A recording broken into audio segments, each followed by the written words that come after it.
Welcome to 360 Tamil. இன்னைக்கு இந்த வீடியோல நம்ம எந்த படத்தோட எக்ஸ்பிளனேஷன் பத்தி பார்க்க போறோம்னா, தெலுங்குல இந்த வருஷம் வெளியான #சிங்கிள் அப்படின்ற படத்தை பத்தி தான் பார்க்க போறோம். இது ஒரு பக்கவான காமெடி படம்னு சொல்லலாம். இந்த ஆக்டர் பேரு ஸ்ரீ விஷ்ணுன்னு நினைக்கிறேன். இவர் நடிச்ச எல்லா படத்தையும் காமெடி சூப்பரா இருக்கும். இந்த படத்தையும் சூப்பரா இருக்கும். இந்த படம் தமிழ்லயே அவைலபிளா இருக்கு. பார்க்கணும்னு நினைக்கிறவங்க ஃபுல் படத்தை பாருங்க. இல்ல கதை தெரிஞ்சுக்கிட்டா போதும்னு நினைக்கிறவங்க மேற்கொண்டு இந்த வீடியோவை கண்டினியூ பண்ணுங்க.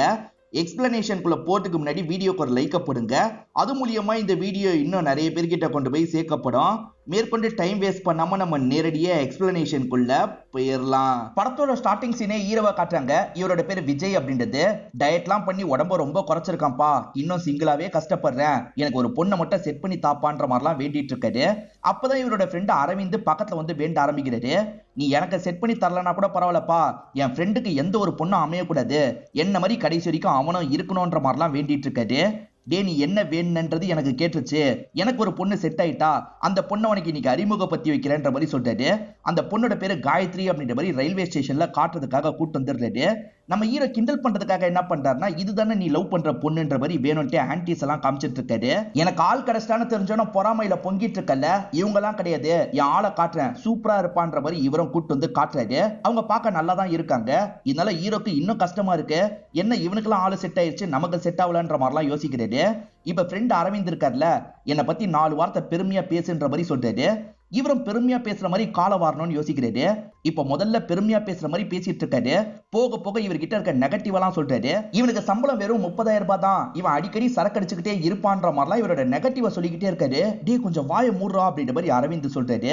இதெல்லாம் தெரிஞ்சு காயத்ரி கொஞ்சம் கோச்சுக்கிறாங்க. இதெல்லாம் என்கிட்ட மறஸ்டியான்ற மாதிரி சண்டை போட்டுட்டு இருக்காங்க. இவரும் கஷ்டப்பட்டு காயத்ரியோட மனசை மாத்துறாரு. இப்ப ஹீரோக்கு ஒரு ஐடி கார்டு தட்டுப்படுது. யாரோட ஐடி கார்டுன்னு எடுத்து பாக்குறாரு. பூர்வான ஒரு பொண்ணோட ஐடி கார்டா இருக்கும். பார்த்தோன்னே இவருக்கு ரொம்ப பிடிச்சிருது. இங்க அவங்க எங்க இருக்காங்கன்ற மாதிரிலாம் தேடிட்டு இருக்காரு. ஒரு ஸ்டேஜ்ல அவங்கள கண்டுபிடிச்சிடுறாரு. இத ஒரு சின்ன பொண்ணு மூலியமா தரலான்ற மாதிரி யோசிக்கிறாரு. இத போய் அந்த அக்கா கிட்ட தந்துருன்ற மாதிரி தராரு. அந்த பொண்ணுமே தந்துடுறா. இவருக்கு பார்த்தோன்னே பூர்வாவை ரொம்ப பிடிச்சிருச்சுல்ல, இவர் பார்த்துக்கிட்டே சைட் அடிச்சிட்டு இருக்காரு. அவங்க கூட சேர்ந்து டான்ஸ் பண்ற மாதிரிலாம் இமேஜினேஷன்ல யோசிச்சு பாக்குறாரு. அவங்கள பொறுத்த வரைக்கும் ஆடி ஷோரூம்ல தான் வேலை பார்த்துட்டு இருக்காங்க போல. ஓஹோ இங்கதான் வேலை பார்க்கறாளான்ற மாதிரி பார்த்து வச்சுக்கிறாரு. இன்சூரன்ஸ் போடுவாங்க, காசெல்லாம் கலெக்ட் பண்ணுவாங்கல்ல, அந்த மாதிரி இடத்துல தான் ஹீரோவும் ஃப்ரெண்டும் வேலை பார்த்துட்டு இருக்காங்க. இவங்க பாஸை எப்ப பாரு கலாய்ச்சிக்கிட்டே இருப்பாங்க. பாஸ் இந்த ஆபீஸ்ல வேலை பார்க்குற ஒரு லேடி கிட்ட செம்மையா வலிவாரு. அதை வச்சுதான் இவங்க கிண்டல் பண்ணிட்டு இருக்காங்க. ஹீரோக்கு பூர்வாவை பிடிச்சிருக்கு பாத்தீங்களா, அதை பத்திலாம் ஃப்ரெண்டு கிட்ட சொல்லிட்டு இருக்காரு. ஏற்கனவே இவருக்கு 2 லவ் சொதப்பி இருக்கும். அந்த பிளாஷ்பேக்கை நமக்கு காட்டுறாங்க. ஸ்கூல் டைம்ல இலியானான்ற ஒரு பொண்ணை லவ் பண்ணிருப்பாரு. அந்த பொண்ணு கிட்ட ப்ரப்போஸ் பண்ண நினைக்கிறாரு. நான் உன்னை லவ் பண்றேன், ஐ லவ் யூன்ற மாதிரி ப்ரப்போஸ் பண்றாரு. அந்த பொண்ணு ஐ லவ் யூ டூன்னு சொல்றாங்க. அவங்க லவ் யூ டூன்னு சொன்னதை இவர் தப்பா புரிஞ்சுக்கிறாரு. அவ ஏற்கனவே 2 பேரை லவ் பண்றாளாம் அப்படின்ற மாதிரி ஃப்ரெண்டு கிட்ட சொல்றாரு. அந்த டைம்ல இங்கிலீஷ் தெரியாம இவர் சொதப்பி இருப்பாரு. 2வது லவ்வுமே சொதப்பி இருக்கும். ஒரு பொண்ணை பயங்கரமா லவ் பண்ணுவாரு. அவங்க பேரு மம்தா அப்படின்றது. அவங்க கிட்ட லெட்டரை தரணும்ன்ற மாதிரி யோசிக்கிறாரு. அவங்க ஜெராக்ஸ் கடை தான் வச்சிருப்பாங்க. இவர் தந்தோன்னு அவங்களுமே ஜெராக்ஸுக்கு தான் தராரு போல அப்படின்ற மாதிரி ஜெராக்ஸ் எடுத்து இவர்கிட்டயே தந்துடுறாங்க. சோ அந்த வாட்டியும் சொதப்பி இருக்கும். இந்த வாட்டி அப்படிலாம் சொதப்ப கூடாது, அதுக்கு தான் வேற ஒரு ஐடியா பண்ணிருக்கேன். அவ ரயில்வே ஸ்டேஷனுக்கு வரால, அந்த இடத்துல அடியால செட் பண்ணி கெலாட்டா பண்றதுக்கு சொல்லியிருக்கேன். கெலாட்டா பண்ணும்போது நான் சண்டை போடுற மாதிரி காப்பாத்துவேன், இம்ப்ரெஸ் ஆயிடுவா அப்படின்ற மாதிரிலாம் சொல்றாரு. இப்ப நிறைய ரவுடிங்களை இந்த இடத்துக்கு வர வச்சிடுறாரு. அந்த ரவுடிங்களுக்கு வேலை வாங்கி தரதா சொல்லி தான் இந்த விஷயத்த பண்ண சொல்றாரு. சரி பண்றோன்ற மாதிரி ஏத்துக்கிறாங்க. அவ எப்பவுமே ரெஸ்ட் ரூம் யூஸ் பண்ணுவா, நீங்க ரெஸ்ட் ரூம் வாசல்ல வெயிட் பண்ணுங்க, அந்த பொண்ணை கெலாட்டா பண்ணுங்க, நான் வந்து லைட்டா அடி பண்ற மாதிரிலாம் அவங்க கிட்ட சொல்லிடுறாரு. பூர்வா இருக்காங்க பாத்தீங்களா, பிங்க் கலர்ல ஒரு Dress போட்டு இந்த இடத்துக்கு வராங்க. டே பிங்க் கலர் Dressல தான் வந்திருக்கா அப்படின்ற மாதிரி இவருமே சொல்லிடுறாரு. பார்த்தா ரெஸ்ட் ரூமை விட்டு வேற ஒரு பொண்ணு வராங்க. அவங்களுமே பிங்க் கலர் Dressல தான் வராங்க. அவங்க பேரு அரிணி அப்படின்றது. இந்த ரவுடிங்க எல்லாம் அந்த பொண்ணு கிட்ட கெலாட்டா பண்ணிட்டு இருக்காங்க. இது எதுவுமே ஹீரோக்கு தெரியாது. ஹீரோ பூர்வா கிட்ட தான் கெலாட்டா பண்றாங்க அப்படின்ற மாதிரி இந்த இடத்துல சண்டை போடுற மாதிரி நடிச்சிட்டு இருக்காரு. நிறைய பஞ்ச் டைலாக்லாம் மாசா பேசிட்டு இருக்காரு. பொண்ணுங்க மேல கைய வச்சா அவ்வளவுதான் அப்படின்ற மாதிரிலாம் சொல்லிட்டு இருக்காரு. அதுக்கப்புறம் தான் அந்த இடத்துல பூர்வா இல்ல வேற ஒரு பொண்ணு இருக்கான்றது தெரியுது. அந்த பொண்ணுமே காப்பாத்தினதுக்காக நன்றிலாம் சொல்லிட்டு போறாங்க. இவ யாரு அப்படின்ற மாதிரி இவர் யோசிச்சுட்டு இருக்காரு. மச்சான் இந்த பொண்ணே நல்லா தான் இருக்கா, கரெக்ட் பண்ணிரு அப்படின்ற மாதிரி அரவிந்த் சொல்றாரு. இல்ல எனக்கு பூர்வா தான் வேணும்ன்ற மாதிரி ஹீரோவும் சொல்றாரு. பூர்வா ட்ரெயின்ல ஏறிடுறாங்க. இவருமே பாக்குறதுக்காக அந்த ட்ரெயின்ல ஏறிடுறாரு. அவங்கள பாத்துக்கிட்டே இங்க இருந்து டிராவல் பண்றாரு. அவங்க இறங்குற இடத்துல ஒருத்தர் கூட சேர்ந்த மாதிரி பைக்ல போறாங்க. ஏற்கனவே அவளுக்கு ஆள் இருக்கு போல அப்படின்ற மாதிரி அரவிந்த் சொல்றாரு. சரி ஃபாலோ பண்ணலான்ற மாதிரி இவங்களும் ஃபாலோ பண்றாங்க. அதுக்கப்புறம் தான் ஒரு விஷயம் தெரியுது. அவரை பொறுத்த வரைக்கும் டிரைவரா மட்டும் தான் இருப்பாரு. இவன் என்னடா புல்லட் பைக்கை டிரைவிங்காக யூஸ் பண்றான்ற மாதிரி இவங்க யோசிக்கிறாங்க. இப்ப வீடு எங்க இருக்குன்றது இவங்களுக்கு கிளியரா தெரிஞ்சிருது. ஆக்சுவலா பூர்வாவோட அம்மாவை பொறுத்த வரைக்கும் நடக்க முடியாத மாதிரி ஒரு பிரச்சனை இருக்கும். ஆபரேஷனுக்கு 10 லட்சம் ரூபாய் இவங்களுக்கு காசு தேவைப்படுது. இன்னும் 2-3 காஸ்ட்லி காரை வித்தாதான் இவங்களுக்கு ஆபரேஷன் காஸ்ட் ரெடி பண்ண முடியும். கவலைப்படாதமா, எப்படியாவது நான் சீக்கிரமா வித்து உனக்கு ஆபரேஷன் பண்ணிடுறேன்ற மாதிரி சொல்றாங்க. காயத்ரி இருக்காங்கல்ல, என் ஃப்ரெண்ட்ஸுக்கு உன்னை இன்ட்ரோ பண்ணோம், சூப்பரா ரெடி ஆகி வான்ற மாதிரி சொல்லியிருப்பாங்க. அரவிந்த் பயங்கரமா ரெடி ஆயிட்டு இருக்காரு. அப்பன்னு பார்த்து ஹீரோ இருக்காருல, மச்சான் பூர்வாவை பார்க்கணும் வான்ற மாதிரி வேகமா இவரை கூட்டு வந்துடுறாரு. இவர் லுங்கில இருக்காரு, அப்படியே இவர் கூட்டு வந்துடுறாரு. அப்பன்னு பார்த்து காயத்ரி கிட்ட இருந்து போன் கால் வருது. இவர் வேலை விஷயமா பிஸியா இருக்கிறதா போய் சொல்லிட்டு இருக்காரு. ஆனா காயத்ரி ஃப்ரெண்ட்ஸோட இந்த இடத்துல தான் இருக்காங்க. இப்ப ஃப்ரெண்ட்ஸுமே இவரை பார்த்து சிரிச்சிட்டு இருக்காங்க. இவனை தான் பாய் ஃப்ரெண்டுன்னு சொன்னியா, இவன் பார்க்கவே காமெடியா இருக்கான், ரொம்ப லோக்கலா இருக்கான்ற மாதிரிலாம் கிண்டல் பண்றாங்க. எல்லாம் ஒன்னால வந்தது அப்படின்ற மாதிரி இவரும் ஹீரோ மேல எரிஞ்சு விழுறாரு. இப்ப ஹீரோவும் பூர்வாவோட ஷோரூமுக்கு கூட்டு வந்துடுறாரு. மச்சான் நீ ஆட்டோலயே வெயிட் பண்ணுன்ற மாதிரி உள்ள வராரு. நம்ம லவ்வை கெடுத்துட்டான்ல, இவன் லவ்வை கெடுக்கணும்ன்ற மாதிரி அவர் என்ன பண்றாருன்னா ரம்பா மாதிரி டான்ஸ்லாம் ஆடிட்டு இருக்காரு. இவன் என்ன இப்படி பண்ணிட்டு இருக்கான்னு ஹீரோ யோசிக்கிறாரு. இப்ப ஹீரோவும் காரை காட்டுங்கன்ற மாதிரி பூர்வா கிட்ட கேக்குறாரு. பூர்வா காரை பத்தி எல்லாம் எக்ஸ்பிளைன் பண்ணிட்டு இருக்காங்க. அப்ப ஃப்ரெண்டு வேணும்ட்டே யாரவிடமா இந்த இடத்துல உட்காந்துட்டு இருக்காரு. மச்சான் மச்சான் தெரியாம பண்ணிட்டேன்டா, இந்த மாதிரிலாம் பண்ணி லவ்வை கெடுத்து விட்டுறாது அப்படின்ற மாதிரி கேக்குறாரு. சரி பொழைச்சு போன்ற மாதிரி அந்த ஃப்ரெண்டு சொல்றாரு. காரை பார்க்கலான்ற மாதிரி பூர்வா சொல்றாங்க. இவரும் பாக்குற மாதிரி அந்த இடத்துக்கு வந்துடுறாரு. காரை பார்க்க மாட்டாரு, இவங்களையே பார்த்துட்டு இருக்காரு. காரு வாங்குறேன்னு நம்ப வச்சு இவங்க கூட கொஞ்சம் பழகலாம்னு நினைக்கிறாரு. ஏன்னா அந்த காரெல்லாம் இவர் வாங்க முடியாது, 1 கோடி ரூபாய் மதிப்பா இருக்கும். சீக்கிரமா வாங்குறேன்ற மாதிரிலாம் இவங்களை ஏமாத்திட்டு இருக்காரு. அடிக்கடி இதை சாக்கா வச்சு இவங்க கிட்ட பழகிட்டுலாம் இருக்காரு. ஹீரோவும் ஃப்ரெண்டும் டார்கெட்டை முடிக்காம இருக்காங்க. இந்த இடத்துல ஒருத்தங்க இன்சூரன்ஸ் போடணும்னு சொல்றாங்க. நீ அவங்க கிட்ட போய் இன்சூரன்ஸை போட்டுட்டு வான்ற மாதிரி பாஸ் சொல்றாரு. ஒரு ஃபங்க்ஷனுக்கு தான் வர சொல்லியிருப்பாங்க. இவருமே அந்த ஃபங்க்ஷனுக்கு வந்துடுறாரு. பார்த்தா அரிணி தான் இந்த இடத்துக்கு வர சொல்லியிருக்காங்க போல. அரிணியை பொறுத்த வரைக்கும் ஃபங்க்ஷன்ல எல்லாம் டான்ஸ் பண்றவங்களா இருப்பாங்க. நான் தான் வர சொன்னேன், என்ன இன்சூரன்ஸ் நல்லா இருக்கும்ன்ற மாதிரிலாம் கேட்கறாங்க. இவர்கிட்ட கொஞ்சம் ஃபிளர்ட் பண்ற மாதிரிலாம் பேசுறாங்க. ஆனா இவர் அவங்க கிட்ட பதிலுக்கு ஃபிளர்ட் பண்ண மாட்டாரு, இன்சூரன்ஸை பத்தி மட்டும் சொல்றாரு. அவங்களுமே யோசிச்சு முடிவு எடுக்கிறன்ற மாதிரி சொல்றாங்க. ஆக்சுவலா இவர் பூர்வா கிட்ட கார் வாங்க போறேன்னு சாக்க வச்சு பழகிட்டு இருக்காரு பாத்தீங்களா, அதே மாதிரி தான் அரிணியும் பழகிட்டு இருக்காங்க போல. இன்சூரன்ஸ் போட போறன்ற மாதிரி அதை பத்தி டீடைல் எல்லாம் கேட்கிற மாதிரி அடிக்கடி இவரை மீட் பண்ணி பேசிட்டு இருக்காங்க. பூர்வா ஒரு ஸ்டேஜுக்கு மேல டயர்ட் ஆயிடுறாங்க. நீங்க கார் வாங்க போறேன்னு சொல்லி 1 மாசத்துக்கு மேல ஆயிடுச்சு, நீங்க வாங்குவீங்களா மாட்டீங்களா, நீங்க சொன்னீங்கன்னா ஒரு ஐடியா கிடைக்கும்ன்ற மாதிரிலாம் சொல்றாங்க.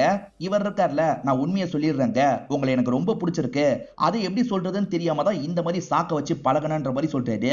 இதை கேட்கறவங்க டென்ஷன் ஆயிடுறாங்க. என்னெல்லாம் பார்த்தா அவனுக்கு எப்படி தெரியுதுன்ற மாதிரி இவரை போட்டு திட்டுறாங்க. இவர் மூஞ்சில காஃபியை ஊத்தி விட்டுறாங்க.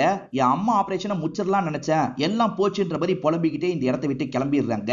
அரிணியும் இன்சூரன்ஸ் விஷயமா பேசணும் வாங்கன்ற மாதிரி சொல்லியிருப்பாங்க. இவருமே பாக்குறதுக்கு வந்திருக்காரு. எங்க என்ன அலைய விட்டுக்கிட்டே இருக்கீங்க, நீங்க எடுக்க போறீங்களா இல்லையா, ஒரு முடிவை சொல்லுங்கன்ற மாதிரி கேட்கிறாரு. நான் உண்மையை சொல்லிடுறேன், உங்களோட ஏஜென்சில என்னோட ஃப்ரெண்டை பயங்கரமா அலைய விட்டுருக்காங்க, பழி வாங்குறதுக்காக தான் இன்சூரன்ஸ் போடுறேன்ற மாதிரி நான் ஏமாத்தினேன், எனக்கு இன்சூரன்ஸ்லாம் தேவையில்லைன்ற மாதிரி சொல்றாங்க. எது ஏமாத்துனீங்களா, என்ன இவ்வளவு நாள் அலைய விட்டு என்னோட வேலையெல்லாம் கெடுத்துட்டீங்க அப்படின்ற மாதிரி இவர் கோவப்படுறாரு. பூர்வா கோவப்பட்டாங்கல்ல, அந்த மாதிரி இவர் கோவப்படுறாரு. இவங்களுமே சாரின்ற மாதிரி சொல்றாங்க. பூர்வாவை இவர் பயங்கரமா லவ் பண்றாருல, நான் லவ் பண்றேங்க புரிஞ்சுக்கோங்கன்ற மாதிரிலாம் பேச வராரு. என்ன தொல்லை பண்ணது அப்படின்ற மாதிரி இவங்களும் கோவமா இங்க இருந்து கிளம்பிடுறாங்க. இவங்க அப்செட்டா இருக்கிறத ஃப்ரெண்ட்ஸ் கவனிக்கிறாங்க. என்ன விஷயம்னு கேக்குறாங்க. ஒருத்தன் லவ் பண்றேன்னு டார்ச்சர் பண்றான்ற மாதிரி இவங்களும் விஷயத்த சொல்றாங்க. அதுக்கு பையன் ஃப்ரெண்ட் இருக்கார்ல, நீ கவலைப்படாத, எனக்கு வேண்டிய குரூப் வச்சு அவனை 4 தட்டு தட்டிடலான்ற மாதிரி சொல்லிட்டாரு. சரின்ற மாதிரி இவங்களுமே இந்த இடத்துல ஏத்துக்கிறாங்க. பூர்வா சிக்னல் கொடுத்தா அடிக்கிறதுக்காக ஒரு கேங் ரெடியா நின்னுட்டு இருக்காங்க. அதே சமயம் ஹீரோ இருக்கார்ல, பூர்வாவை சென்டிமெண்டா அட்டாக் பண்ணணும்னு யோசிக்கிறாரு. காரணம் இல்லாம என்கிட்ட சண்டை போட்டு என்ன அடிங்கன்ற மாதிரி இவரும் ஒரு கேங்கை கூட்டு வந்திருக்காரு. இவர் கூட்டு வந்த கேங் இருக்காங்கல்ல, இவர்கிட்ட சண்டை வடிக்கிறாங்க, இவரை போட்டு அடிச்சிட்டு இருக்காங்க. இதெல்லாம் பூர்வாவோட கேங்க பார்த்து ஷாக் ஆயிடுறாங்க. என்ன வேற ஒரு கேங் அடிக்குது, நம்ம அடிச்சாதான் பேமெண்ட் கிடைக்கும், நம்மளும் அடிக்கலான்ற மாதிரி அந்த கேங் அடிக்குது, என்ன நம்மள உண்மையா அடிக்கிறாங்கன்ற மாதிரி ஹீரோ ஷாக் ஆகுறாரு. அப்பதான் வேற ஒரு கேங் அடிக்கிறது தெரியுது. இவர் அடி வாங்குறதெல்லாம் பூர்வா பாவமா பார்த்துட்டு இருக்காங்க. எது எப்படியோ அவ பாவமா பார்த்துட்டா லவ் ஒர்க் அவுட் ஆயிடும் அப்படின்ற மாதிரி இவரும் ஃப்ரெண்டு கூட சேர்ந்து கிளம்புறாரு. அந்த கேங் ஹெல்ப் பண்ணாங்கல்ல, பாஸ் கிட்ட பேசி கலெக்ஷன் ஏஜென்ட் வேலை வாங்கி தந்துடுறாரு. இந்த கேங்க கிட்ட பேசிட்டு இருக்கிறத பூர்வா கவனிச்சிடுறாங்க. ஓஹோ, இவன் செட் பண்ணி தான் நம்மளை ஏமாத்த ட்ரை பண்ணிருக்கான் போல அப்படின்ற மாதிரிலாம் யோசிக்கிறாங்க. நான் கூட அடி வாங்கிட்டான் பாவப்பட்டேன், ஆனா செட் பண்ணி தான் இந்த விஷயத்த பண்ணிருக்கான்ற மாதிரி ஃப்ரெண்ட்ஸ் கிட்ட சொல்றாங்க. இவனை மாதிரி ஆளுங்களை எப்படி பழி வாங்கணும்னு எனக்கு தெரியும், வேணும்ட்டே அவனுக்கு நிறைய செலவெல்லாம் இழுத்து விடு, முதல்ல லவ்வர் மாதிரி அவன் கிட்ட பழகு, அவனோட காசெல்லாம் காலி பண்ணு, அவனே தெரிச்சு ஓடிடுவான்ற மாதிரி சொல்லிட்டாரு. சரின்ற மாதிரி இவங்களுமே இந்த இடத்துல ஏத்துக்கிறாங்க. இப்ப ஹீரோ கிட்ட இவங்களா வந்து பேசுறாங்க, சாரிங்க என்னால் தான் நேத்து அவங்க எல்லாம் உங்களை போட்டு அடிச்சிட்டாங்க, இப்போ உங்க மேல எனக்கு ஒரு சாஃப்ட் கார்னர் வந்துருச்சுன்ற மாதிரி சொல்றாங்க. நம்ம ஐடியா ஒர்க் அவுட் ஆயிருச்சு அப்படின்ற மாதிரி இவரும் பயங்கரமா சந்தோஷம் எல்லாம் படுறாரு. அவங்க இருக்காங்க பாத்தீங்களா, எப்ப பாரு இவருக்கு செலவை இழுத்து விடுறாங்க. அதாவது அவங்க மட்டும் ரெஸ்டாரண்ட்டுக்கு வராம ஃப்ரெண்ட்ஸ் எல்லாரையும் கூட்டு வந்துடுறாங்க. அதனால பில்லு எல்லாம் 10,000 ரூபாய் கிட்ட வருது. என்ன இவ்வளவு பில்லு வருது அப்படின்ற மாதிரி ஹீரோ பயங்கரமா கஷ்டப்படுறாரு. அரவிந்த் தான் சந்தோஷப்பட்டு சிரிக்கிறாரு. அரிணி பைக் ரிப்பேர் ஆகி நின்னுட்டு இருக்காங்க. இவருமே வரும்போது அவங்களை கவனிக்கிறாரு. சுத்தி ரவுடி பசங்களாம் வேற இருக்காங்க, குறுகுறுன்னு பார்த்துட்டு இருக்காங்க. அப்படியே விட்டு போறதுக்கு இவருக்கு மனசு வர மாட்டேங்குது. எங்க போனோம்னு சொல்லு, கொண்டு போய் விடுறன்ற மாதிரி சொல்றாரு. என் மன்னிப்பை ஏத்துக்கிட்டாதான் வருவேன்னு சொல்றாங்க. சரி சரி ஏத்துக்கிட்டேன்னு சொல்றாரு. இப்ப இவங்களுமே டிராவல் பண்றாங்க, ஃப்ரெண்டு வீட்டுல இறங்கிக்கிறாங்க. இன்னைக்கு வேலண்டைன்ஸ் டேவா இருக்கும். பூர்வாவோ ஒரு இடத்துக்கு வர வச்சிடுறாரு. அவங்களுக்கு கிஃப்ட் எல்லாம் தந்துட்டு இருக்காரு. மேற்கொண்டு ஃபிளர்ட் பண்ற மாதிரி பேசுறாரு. ஆனா பூர்வா இருக்காங்கல்ல, வேலை இருக்குன்ற மாதிரி நைஸா இங்க இருந்து நழுவிடுறாங்க. இதே பார்க்குக்கு அரிணியும் வந்திருக்காங்க. அவங்க ஒரு கிஃப்ட தந்து இவர்கிட்ட ப்ரப்போஸ் பண்றாங்க. என்ன விளையாடிட்டு இருக்கியா, எனக்கெல்லாம் உன்னை பிடிக்கல, என்ன விட்டுரு அப்படின்ற மாதிரிலாம் சொல்றாரு. இப்ப கிளம்பலாம் நடக்க பாக்குறாரு. அப்பன்னு பார்த்து ஒரு குரூப் இந்த இடத்துக்கு வந்துடுறாங்க. அதாவது இந்த நாள் ஒன்னா இருக்க லவ்வர்ஸ்க்கெல்லாம் கல்யாணம் பண்ணி வச்சிருவாங்கல்ல, அந்த குரூப் தான் வந்திருக்காங்க. தாலியை கட்டுன்ற மாதிரி சொல்றாங்க. நீங்க நினைக்கிற மாதிரிலாம் இல்லைன்னு ஹீரோ சொல்றாரு. ஆனா அரிணி இருக்காங்கல்ல, நாங்க லவ்வர்ஸ் தான், தாலியை கட்ட சொல்லுங்கன்ற மாதிரி சொல்றாங்க. என்ன இவ இப்படி பண்றான்ற மாதிரி ரொம்ப பயப்படுறாரு. இப்ப தாலியை கட்டுற மாதிரி வந்தவர் மயங்கி கீழே விழுந்துடுறாரு.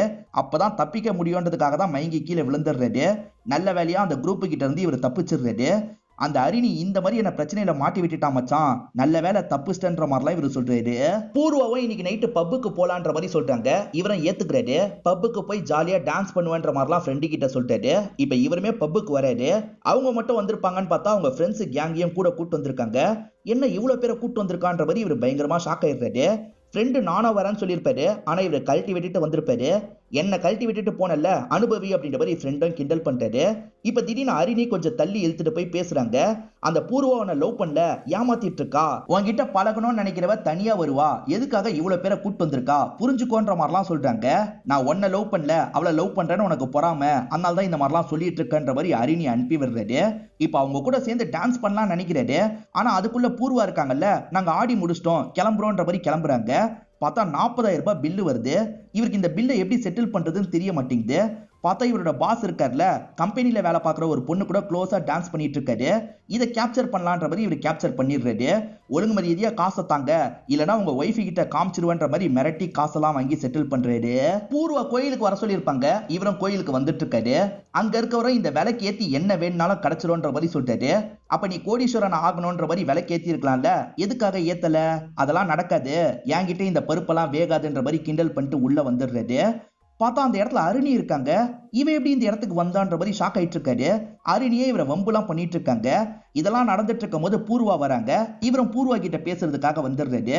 விலைக்கேத்தி என்ன வேணும்னாலும் நடக்குமா, விலைக்கு போய் வாங்கிட்டு வான்ற மாதிரி பூர்வா சொல்றாங்க. இவரை வேற வழி இல்லாம அவர்கிட்டயே வாங்குறதுக்காக வராரு. நீ தான் நம்பிக்கை இல்லைன்னு சொன்னல, உனக்கு தர முடியாதுன்னு சொல்றாரு. அண்ணா தெரியாம பேசிட்டேன்ன தாங்கன்ற மாதிரி கேட்கிறாரு.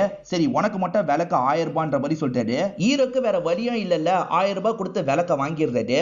இப்ப வேலை பார்த்துட்டு இருக்கும் போது அவங்க கிட்ட இருந்து கால் வருது. இன்னைக்கு சினிமா பார்க்க போலாம், என் ஃப்ரெண்ட்ஸும் வரதா சொல்றாங்கன்ற மாதிரி சொல்றாங்க.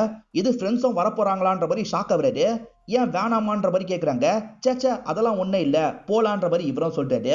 இதை பத்திலாம் இவரோட ஃப்ரெண்டு கிட்ட சொல்றாரு. மச்சான் நீயே உன்னோட ஆளை கூட்டு வா, சேர்ந்து போலான்னு சொல்றாரு. ஆனா காசு மட்டும் இவங்களுக்கு பிரச்சனையா இருக்குல்ல, பாஸ் திரும்பி மிரட்டுறாங்க. பாஸும் வேற வழி இல்லாம காசெல்லாம் தந்துடுறாரு. பூர்வாவோட ஃப்ரெண்ட்ஸ் நிறைய வாங்கி சாப்பிடுறாங்க. எவ்வளவு நாளா வாங்கி சாப்பிடுங்கன்ற மாதிரி ஹீரோவும் சொல்றாரு. கரெக்டா பாஸ் உண்மையான ஒய்ஃபை கூட்டிட்டு இந்த இடத்துக்கு வந்துடுறாரு. என்னாலேயே இந்த காசு கொடுத்து வாங்க முடியல, என் ஒர்க்கர்ஸ் எல்லாம் எப்படி வாங்குவாங்கன்னு புலம்புறாரு. ஆனா ஒர்க்கர்ஸ் கண்ணா பின்னான்னு வாங்கிட்டு இருக்காங்க. ஏன்னா பில்லு இவர் தானே கட்ட போறாரு. இவரும் பயங்கரமா ஷாக்லாம் ஆகுறாரு. எதுவுமே பண்ண முடியல. இப்ப எல்லாருமே படம் பார்க்கறதுக்கு வந்துடுறாங்க. ஒரு சீட்ல மட்டும் ஆள் வராம இருக்கு. பார்த்தா அந்த சீட்டுக்கு அரிணி வந்து உக்காந்துடுறாங்க. பூர்வா கிட்ட இவரை ரொமான்ஸே பண்ண விடாம தடுத்துடுறாங்க. அம்மாக்கு ஆபரேஷன் நல்லபடியா முடிஞ்சிருது. அதே ஆபரேஷனுக்காக வேற ஒரு லேடி 10 லட்சம் ரூபாய் செலவு பண்ணிருப்பாங்க. ஆனா இவங்க அம்மாக்காக 5 லட்சம் ரூபாய் தான் செலவு பண்ணிருப்பாங்க. இது எப்படி பாசிபிள் அப்படின்ற மாதிரி இவங்களுக்கு ஒரு கேள்வி வருது. இவங்களுமே பில் கவுண்டர்ல விசாரிச்சு பாக்குறாங்க. ஏன் இன்சூரன்ஸ்ல இவ்வளவு கவர் ஆகாதே அப்படின்ற மாதிரி கேக்குறாங்க. இல்ல மேடம், இன்சூரன்ஸ் இந்த டேட் அப்டேட் ஆயிருக்கு அப்படின்ற மாதிரி அந்த லேடி சொல்றாங்க. இப்பதான் இவங்களும் ஒரு விஷயத்தை யோசிச்சு பாக்குறாங்க. அம்மாக்கு ஆபரேஷன் பண்ணணும், ஏன் இப்படி பண்றன்ற மாதிரி காஃபியை மூஞ்சில ஊத்திட்டு போனாங்க பாத்தீங்களா? அதுக்கப்புறம் இவங்களுக்கே தெரியாம அப்டேட் பண்ணிருப்பாரு. சோ நமக்கே தெரியாம இந்த விஷயத்த பண்ணிருக்கான், அவனை போய் இவ்வளவு நாள் கஷ்டப்பட்டுட்டுமே அப்படின்ற மாதிரி இவங்களுக்கு ஹீரோ மேல ஒரு சாஃப்ட் கார்னர் ஏற்படுது. ஹீரோ எந்த இடத்துக்குலாம் போறாரோ அந்த இடத்துக்குலாம் அரிணி வந்துடுறாங்க. எப்படின்றது இவருக்கு தெரியல. தனி ஒருவன் படத்துல மாதிரி பக் வச்சிருக்காளான்ற மாதிரி செக் பண்ணி பாக்குறாரு. ஆனா பக் எங்கேயோ இருக்கிற மாதிரி தெரியல. சரி மச்சான், நான் கிளம்புறேன்ற மாதிரி ஃப்ரெண்டு கிட்ட சொல்லிட்டு கிளம்புறாரு. அப்பதான் சாவியை எடுக்காம வந்துட்டோம் தெரியுது. சாவி எடுக்கிறதுக்காக திரும்பி கதவை திறந்து உள்ள வராரு. அப்ப ஃப்ரெண்டு தான் அரிணி கிட்ட பேசுறாரு. இவர் எங்க கிளம்புறாருன்ற விஷயத்த சொல்றாரு. ஆட பாவி, கூட இருந்துகிட்டே இவ்வளவு நாள் நீ தான் இந்த விஷயத்த பண்ணியான்ற மாதிரி இவர் ஃப்ரெண்டை போட்டு அடிக்கிறாரு. ஃப்ரெண்டுமே இவருக்கு பயந்து தப்பிச்சு ஓடுறாரு. இப்ப சிஸ்டர் ட்ரெஸ் எல்லாம் போட்டு தப்பிக்கிறதுக்கு ட்ரை பண்றாரு. ஆனா ஒரு இடத்துல மாட்டிக்கிறாரு. மச்சான் எதுக்காகடா இப்படி பண்ண சொல்லுன்ற மாதிரிலாம் கேட்கிறாரு. இவருமே அதுக்கான காரணத்தை சொல்ல ஆரம்பிக்கிறாரு. அரிணி இருக்காங்கல்ல, காயத்ரியோட ஃப்ரெண்டா இருப்பாங்க. என்னையும் ஹீரோவையும் சேர்த்து வைங்கன்ற மாதிரிலாம் கேட்டிருப்பாங்க. ஏன் காயத்ரியை பார்க்க போகும்போது அரிணியும் அந்த இடத்துக்கு வந்திருப்பாங்க. ஆனா இவர் இருக்கார்ல, அந்த இடத்துல பூர்வாவை பார்த்திருப்பாரு. பூர்வா பின்னாடி சுத்த ஆரம்பிச்சிருப்பாரு. காயத்ரி இருக்காங்கல்ல, எப்படியாவது அரிணியும் ஹீரோவையும் சேர்த்து வைக்கணும், அப்பதான் நான் உங்களுக்கு கிடைப்பேன்ற மாதிரி இவருக்கு ஒரு கண்டிஷனை போட்டிருப்பாங்க. அதனால தான் அரிணிக்கு ஹெல்ப் பண்றதுக்கு இவர் ட்ரை பண்ணுவாரு. பூர்வா ரெஸ்ட் ரூமை விட்டு வரதுக்கு முன்னாடி பிங்க் கலர் ட்ரெஸ் போட்டு நீ வந்துருன்ற மாதிரி சொல்லியிருப்பாரு. அதனால தான் அரிணி அந்த இடத்துக்கு வந்திருப்பாங்க. ஹீரோவும் அரிணியும் சேர்றதுக்காக இவர் நிறைய வேலைலாம் பார்த்திருப்பாரு. ஆனா எல்லாமே சொதப்பி இருக்கும். அதனால தான் அரிணி கிட்ட ஹீரோ எங்க போறாரு வராருன்ற டீட்டெயிலாம் இவர் சொல்லுவாரு. அந்த அரிணி என்ன எவ்வளவுதான் லவ் பண்ணாலும் சரி, என்னோட ஆளு பூர்வா தான் அப்படின்ற மாதிரி ஹீரோவை இங்க இருந்து எந்திரிச்சு போயிடுறாரு. இப்ப பூர்வாவை பாக்குறதுக்காக வந்திருக்காரு. பூர்வா இது வரைக்கும் ஏமாத்திட்டு இருந்தாங்கல்ல, அதை பத்திலாம் சொல்றாங்க. ஆனா இப்பதான் நீ ரொம்ப நல்லவன்றது எனக்கு தெரிஞ்சது, நான் உன்னை சின்சியராவே லவ் பண்ண ஆரம்பிச்சிட்டேன்ற மாதிரி சொல்றாங்க. இதை கேட்கிற இவருக்கும் ரொம்ப சந்தோஷமா இருக்கு. இப்ப இவர் வேலை விஷயமா பைக்ல வந்துட்டு இருக்காரு. அப்ப அரிணி பைக்ல முன்னாடி போறத கவனிக்கிறாரு. இன்னைக்கு வீட்டுக்கே போய் இவளை மிரட்டி வேணும்னு யோசிக்கிறாரு. இப்ப அரிணி அவங்க வீட்டுக்குள்ள போறாங்க. அதை பாக்குற இவரு பயங்கரமா ஷாக் ஆயிடுறாரு. இந்த வீட்டுல இருக்கவரை பத்தி இவருக்கு நல்லா தெரியும் போல. அவர் பேரு மூர்த்தி அப்படின்றது. அந்த மூர்த்தியை பொறுத்த வரைக்கும் பெரிய வேலையில இருந்திருப்பாரு. ஆனா திடீர்னு கடன் பிரச்சனை ஏற்பட்டிருக்கும். ஒரு 5 மாசமா வட்டியை கூட அவர் கட்ட முடியாம கஷ்டப்படுவாரு. இருந்தாலும் தெரிஞ்ச அண்ணன்ல, அதனால ஹீரோவே காசு எல்லாம் போட்டு வட்டியை கட்டிடுறாரு. அந்த அளவுக்கு ஹீரோவும் இந்த அண்ணனோ க்ளோஸ்ன்றபடி நமக்கு காட்டுறாங்க. இந்த அண்ணனை வீட்டுல விடுற வேலையை கூட இவர் தான் பண்ணுவாரு. அப்படிதான் இந்த அண்ணனோட வீடை பத்தி எல்லாம் இவருக்கு தெரிஞ்சிருக்கும். அந்த மூர்த்தி இருக்காரு பாத்தீங்களா, பொண்ணுக்கு ஒரு சம்பந்தத்தை பேசி முடிச்சிடுறாரு. பொண்ணோட நகையை வச்சு இப்போதைக்கு கடன் அடைச்சிடலாம், ஒரு இடத்தை வித்து நகையை மீட்டு எடுத்துடலாம், கல்யாணத்தை முடிச்சிடலான்ற மாதிரி யோசிக்கிறாரு. சரிப்பா, உங்களுக்காக ஒருத்தர் ஹெல்ப் பண்றதா சொன்னீங்கல்ல, முதல்ல அவர்கிட்ட இந்த நகையை தந்துருங்கன்ற மாதிரி சொல்றாங்க. சரின்ற மாதிரி அப்பாவும் கிளம்புறாரு. இப்ப ஹீரோக்கு கால் பண்ணி நான் எதிரதான் இருக்கேன் வான்ற மாதிரி சொல்றாரு. அண்ணன் உங்களை பார்த்துட்டேன், இருங்க வரன்ற மாதிரி இவர் சொல்றாரு. நீ வராத, நானே வரன்ற மாதிரி மூர்த்தி சொல்றாரு. ஆனா மூர்த்திக்கு பின்னாடி இருக்க ஆளுங்க மூர்த்தி கையில இருக்க பாக்ஸ குறி வைக்கிறது ஹீரோக்கு தெரியுது. பாத்துன்ற மாதிரி கத்துறாரு. ஆனா அவனுங்க குறி வைக்கல போல, அவரை கிராஸ் பண்ணியே போயிடுறாங்க. அப்பாடான்ற மாதிரி ஹீரோ கொஞ்சம் நிம்மதி ஆகுறாரு. அந்த அண்ணன் கேஷுவலா வந்துட்டு இருக்கும் போது குறுக்க வர பஸ்ஸை கவனிக்க மாட்டாரு. அந்த பஸ் அடிச்சு தூக்கிடுது. அதுல ஸ்பாட்லயே அவர் இறந்து போயிடுறாரு. அந்த நகைலாம் தெரிச்சு போய் விழுதுல, அந்த நகை எல்லாத்தையும் ஹீரோ திரும்ப பாக்ஸ்ல வச்சிடுறாரு. அவர் இல்லாம அவரோட குடும்பம் கஷ்டப்படுறது இவருக்கு தெரியுது. அப்ப கூட இவர் பொண்ணை பார்த்திருக்க மாட்டாரு, ஒய்ஃபை மட்டும் தான் பாக்குறாரு. அவருக்கு கடன் பிரச்சனை இருந்தது இல்ல, அதெல்லாம் இவர் சால்வ் பண்ணிடுறாரு. கொஞ்சோண்டு நகையை வச்சுதான் இதை சால்வ் பண்ண, மீதி நகையை நீங்க வச்சுக்கோங்கன்ற மாதிரிலாம் ஃபேமிலி கிட்ட தந்துட்டு போறாரு. அந்த சமயம் பொண்ணெல்லாம் கவனிச்சிருக்க மாட்டாரு. ஆனா பொண்ணு இவரை கவனிச்சிடுறாங்க. அப்பயே அந்த பொண்ணுக்கு இவர் மேல லவ் ஏற்பட்டிருக்கும். அப்பா இறந்து போனதுனால மாப்பிள்ளை வீட்டுல வேணான்ற மாதிரி சொல்லியிருப்பாங்க. அதனாலதான் இந்த பொண்ணுக்கு இவர் மேல லவ் ஏற்பட ஆரம்பிச்சிருக்கும். நம்ம ஹீரோவை பொறுத்த வரைக்கும் மூர்த்தி சார ரொம்ப பிடிக்கும். அவரோட பொண்ணுன்றதுனால தான் என்ன சுத்தி சுத்தி வந்திருக்கா, அதை கூட நான் புரிஞ்சுக்காம இருந்திருக்கேன், அவளை தேவையில்லாம ரொம்ப கஷ்டப்படுத்தி இருக்கேன், எனக்கு கஷ்டமா இருக்குன்ற மாதிரி ஃப்ரெண்டு கிட்ட புலம்பிட்டு இருக்காரு. இப்ப பூர்வா கூட நிம்மதியா இவரால் படம் பார்க்க முடியுது. ஆனா இவரோட மனசு இங்கே இல்ல. அருணி இருந்தா நல்லா இருக்குமேன்ற மாதிரிலாம் யோசிக்கிறாரு. அடிக்கடி பூர்வாவோட மெசேஜுக்கு இவர் ரிப்ளைவே பண்ண மாட்டாரு. உனக்கு என்னதான் ஆச்சு, ஏன் இப்படி பண்றன்ற மாதிரிலாம் கேட்கறாங்க. இவரும் மனசுல இருக்க விஷயத்த பூர்வா கிட்ட சொல்லிடலாம்னு நினைக்கிறாரு. அரிணியோட விஷயத்தை பத்திலாம் சொல்லிட்டாரு. நான் அரிணியை தான் லவ் பண்றேன்னு நினைக்கிறேன், சாரின்ற மாதிரிலாம் சொல்லிட்டாரு. நீ சாரிலாம் சொல்ல தேவையில்ல, உன் மனசுல இருக்கிறத நீ புரிஞ்சுக்கிட்டல, நீ அரிணி கூட பழகு, நம்ம 2 பேர் பிரேக்கப் பண்ணிக்கலான்ற மாதிரி சொல்லிட்டாங்க. இவருமே சரின்ற மாதிரி ஏத்துக்கிறாரு. இப்ப அரிணி கிட்ட நடந்த விஷயத்தெல்லாம் சொல்லி சேர்ந்துடலான்ற மாதிரி ஃப்ரெண்டு கூட கஃபேல வெயிட் பண்ணிட்டு இருக்காரு. இப்ப அரிணி அந்த இடத்துக்கு வந்துட்டு இருக்காங்க. ஆனா தனியா வராம பேரோட வந்துட்டு இருக்காங்க. இத பாக்குற இவருக்கு தூக்கி வாரி போட்டுருது. ஆக்சுவலா ஹரிணிக்கு ஒருத்தர் கூட நிச்சயம் பண்ணிருப்பாங்க. அவரோட வீட்டை சேர்ந்தவங்க தான் கல்யாணம் வேணான்னு நிறுத்திருப்பாங்க. அவருக்கு ஹரிணியை எப்பவுமே பிடிச்சிருக்கும். நம்ம 2 பேர் கல்யாணம் பண்ணிக்கலாம் அப்படின்ற மாதிரி மனசை மாத்திருப்பாரு. இவங்களுமே லவ் பண்ண ஆரம்பிச்சிருப்பாங்க. நாங்க 2 பேர் கல்யாணம் பண்ணிக்க போறோன்ற மாதிரிலாம் சொல்றாங்க. இதை கேட்கிறவர் பயங்கரமா ஷாக் ஆயிடுறாரு. அச்சச்சோ, அவளை விட்டுட்டு இவகிட்ட வந்தா இவ இப்படி பண்ணிட்டாலேன்ற மாதிரிலாம் யோசிக்கிறாரு. எனக்கு சின்ன வயசுலயும் லவ் செட் ஆகல, இந்த வயசுலயும் லவ் செட் ஆகல, நான் கடைசி வரைக்கும் சிங்கிளா தான் இருக்க போறேன்ற மாதிரி ஹீரோ புலம்பிட்டு இருக்காரு. இப்ப தேவதாஸ் மாதிரி இவர் சரக்கெல்லாம் அடிச்சிட்டு இருக்காரு. இன்னைக்குதான் பூர்வாக்கு கல்யாணம் எல்லாம் பிக்ஸ் பண்ணிருக்காங்க போல. இப்படி எதுக்காக உட்காந்துட்டு இருக்க, இன்னைக்கு பூர்வா கிட்ட பேசுவோம், எப்படியாவது அவளோட மனசை மாத்திரலாம், நீங்க 2 பேர் சேர்ந்துருங்கன்ற மாதிரிலாம் ஃப்ரெண்டு சொல்லிட்டாரு. கல்யாணம் நடக்கிற இடத்துக்கு கூட்டு வந்துடுறாரு. இவங்க வந்திருக்கிறத பூர்வாவும் கவனிக்கிறாங்க. இப்ப கொஞ்ச நேரத்துல ஒரு சின்ன பையன் பூர்வா லெட்டர் தந்தாங்கன்ற மாதிரி தரான். கல்யாணத்துல விருப்பம் இல்ல, ஒன்னதான் பிடிச்சிருக்குன்ற மாதிரி தான் எழுதியிருப்பான்ற மாதிரி படிக்க ஆரம்பிக்கிறாரு. ஆனா அவங்க இருக்காங்கல்ல, நீ எதுக்காக வந்த, இங்க இருந்து கிளம்புன்ற மாதிரி தான் எழுதி அனுப்பியிருக்காங்க. என்ன பண்றதுன்னு யோசிக்கிறாரு. மாப்பிள்ளை கிட்ட பேசி எப்படியாவது கல்யாணத்தை நிறுத்திடலான்ற மாதிரி யோசிக்கிறாங்க. இப்ப மாப்பிள்ளைய பார்த்து பேசுறதுக்காக வராங்க. இவரோட பேரை கேட்டோன்னா மாப்பிள்ளை இருக்காருல்ல, ஓஹோ நீங்க தான் பூர்வாவை லவ் பண்ணவரா அப்படின்ற மாதிரி கேட்கிறாரு. அதை பத்தி தெரிஞ்ச எப்படி சார் கல்யாணத்துக்கு ஒத்துக்கிட்டீங்கன்ற மாதிரி கேட்கறாங்க. பிரதர், எனக்கு செகண்ட் ஹேண்ட் தான் ரொம்ப பிடிக்கும், என் பைக்கு கார்ல இருந்து எல்லாமே செகண்ட் ஹேண்ட் தான், அதனால தான் நான் ஓகே சொல்லிட்டேன்ற மாதிரி பைத்தியக்காரத்தனமா பேசுறாரு. இவன் என்னடா இப்படி இருக்கான்ற மாதிரி இவங்க 2 பேருமே புலம்பிக்கிட்டே அங்க இருந்து கிளம்புறாங்க. அப்படி வந்துட்டு இருக்கும் போதுதான் அரிணியை கவனிக்கிறாங்க. அரிணி ஒயிட் கலர் ட்ரெஸ் போட்டு வராங்க. அச்சச்சோ, அரிணியோட ஹஸ்பண்ட் ஆக்சிடென்ட்ல இறந்து போயிட்டாரு போல, மச்சான் இதை சாக்க வச்சு சேர்ந்துரு அப்படின்ற மாதிரி ஃப்ரெண்டு சொல்லிட்டு இருக்காரு. இப்ப அரிணி கிட்ட இவங்க சோகமா பேசிட்டு இருக்காங்க. அப்பதான் அரிணி கூட சேர்ந்து ஆடுற பொண்ணுங்க ஏஞ்சல் ட்ரெஸ்ல வராங்க. அரிணி டான்ஸ் ஆடுறதுக்காக தான் இந்த ட்ரெஸ் போட்டிருக்காங்கன்னு தெரிய வருது. சரி போமா, ஒன்னும் இல்லைன்ற மாதிரி அனுப்பி வச்சிடுறாங்க. என்னடா வாழ்க்கைன்ற மாதிரி இவரும் ஒரு இடத்துல யூரின் பாஸ் பண்ணிட்டு இருக்காரு. அப்பதான் ஒரு பொண்ணு இந்த இடத்துக்கு வராங்க. நீ விஜய் தானன்னு கேக்குறாங்க. நான் யாருன்னு தெரியலையா, நான் தான் மம்தான்னு சொல்றாங்க. அதாவது ஜெராக்ஸ் கடையில இவர் லெட்டர் தந்தார்ல, அவங்களா தான் இருப்பாங்க. நீ லவ் லெட்டர் தந்ததை புரிஞ்சுக்காம விட்டுட்டேன், இப்பயும் நான் சிங்கிளா தான் இருக்கேன், நீயும் சிங்கிள்னா நம்ம லவ் பண்ணலாமான்ற மாதிரி கேக்குறாங்க. ஆனா இவர் எந்த பதிலும் சொல்லாம அங்க இருந்து நடக்க ஆரம்பிக்கிறாரு. இப்ப இன்னொன்னு பொண்ணு இவர் மேல கைய வைக்கிறாங்க. இது யாருன்னு பாத்தீங்கன்னா இலியானா தான். நீ ப்ரொபோஸ் பண்ண, நானும் பதிலுக்கு உன்னை ப்ரொபோஸ் பண்ண, எதுக்காக நீ கண்டுக்காம போயிட்ட, இப்பயும் நான் சிங்கிளா தான் இருக்கேன், நம்ம லவ் பண்ணலாமான்ற மாதிரி கேக்குறாங்க. லவ் பண்ணலாமா வேணாமான்ற மாதிரி யோசிக்கிறாரு. வேணாம்ப்பா, திரும்பி நிறைய டார்ச்சர் அனுபவிக்கணும், அதுக்கு காலம் முழுக்க சிங்கிளாவே இருந்துடலாம்னு யோசிக்கிறாரு. மச்சான் நான் சிங்கிளாவே இருந்துட போறேன் அப்படின்ற மாதிரி ஃப்ரெண்டு கிட்ட சொல்றாரு. 2 பொண்ணுங்களா தேடி வந்திருக்காங்க, ஏன்டா வேண்டான்னு சொல்றேன்ற மாதிரி ஃப்ரெண்டு கேக்குறாரு. ஏற்கனவே 2 பொண்ணுங்க என்னோட வாழ்க்கையில வந்து பண்ண டார்ச்சர்லாம் எனக்கு போதும், இதுக்கப்புறம் நான் சிங்கிளாவே இருக்கலாம்னு முடிவு பண்ணிட்டேன்னு சொல்லிட்டாரு. இப்போ ஒரு சோகமான பாட்டை கேட்டுக்கிட்டே இங்க இருந்து நடக்க ஆரம்பிக்கிறாரு. இதோடையே இந்த படத்தோட கதையை நமக்கு முடிச்சிடுறாங்க. சும்மா காமெடிக்காக தான் இந்த மாதிரி முடிக்கிறாங்க. சிங்கிள் 2 வரோன்ற மாதிரி அடுத்த பார்ட்டுக்கு லீடு கொடுத்த மாதிரி தான் இந்த படத்தோட கதையை முடிச்சிருப்பாங்க. இந்த படம் சக்சஸ்ஃபுல்லா போயிருச்சு, அதனால அடுத்த பார்ட் வரக்கூட வாய்ப்பு இருக்கு. கண்டிப்பா இந்த படம் உங்க எல்லாருக்குமே பிடிச்சிருக்கும்னு நம்புறேன். இந்த வீடியோ உங்களுக்கு பிடிச்சிருந்ததுன்னா லைக் பண்ணுங்க, கமெண்ட் பண்ணுங்க, மறக்காம 360 தமிழ் சேனலை சப்ஸ்கிரைப் பண்ணுங்க. தொடர்ச்சியா இந்த மாதிரி வீடியோக்கள் வந்துகிட்டே தான் இருக்கும்.